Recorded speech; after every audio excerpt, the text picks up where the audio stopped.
Hello welcome back to your video. ഇന്ന് നമ്മൾ അച്ചാർ നമ്പർ 2 ആയിട്ടാണ് വന്നേക്കുന്നത് കേട്ടോ. നാരങ്ങ വെള്ളക്കിടുന്ന അല്ലെങ്കിൽ നാരങ്ങക്കറി എന്നൊക്കെ പറയുന്നതാണ് ഇന്ന് നമ്മൾ ഉണ്ടാക്കാൻ പോകുന്നത്. അതിനായിട്ട് നാരങ്ങ എടുത്ത് ആവി കയറ്റി എടുത്തിട്ടുണ്ട്. എന്നിട്ട് നല്ലെണ്ണ ഒഴിച്ചു.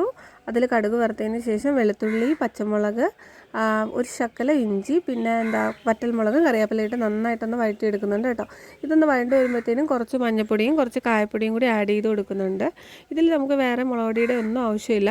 പച്ചമുളക് നിങ്ങൾക്ക് എരിവിന് ആവശ്യത്തിന് ഇടണം കേട്ടോ, കാരണം നമ്മളിതിൽ മുളക് പൊടി ചേർക്കുന്നില്ല. ഇതൊന്ന് വാടി വരുമ്പോഴത്തേനും നമ്മൾ കട്ട് ചെയ്ത് വെച്ച നാരങ്ങ അതിലേക്ക് ആഡ് ചെയ്ത് കൊടുത്തു. ഇതിൽ നാരങ്ങ കട്ട് ചെയ്ത് ഉപ്പിട്ട് മാറ്റി വെച്ചിട്ടുണ്ടായിരുന്നു. അപ്പോൾ ഉപ്പിടുമ്പോൾ അത് നോക്കിയിട്ട് വേണം നിങ്ങൾ ആഡ് ചെയ്യാൻ കേട്ടോ.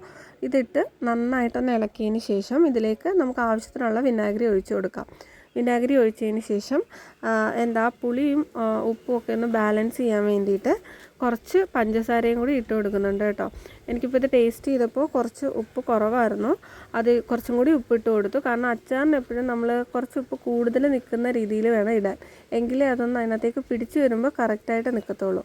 അപ്പോൾ ഉപ്പിടുമ്പോൾ ഒന്ന് ശ്രദ്ധിക്കുക കേട്ടോ. അപ്പോൾ നമ്മുടെ നാരങ്ങക്കറി റെഡി ആയിട്ടുണ്ട്. നിങ്ങളെല്ലാവരും ഒന്ന് ട്രൈ ചെയ്ത് നോക്കുക.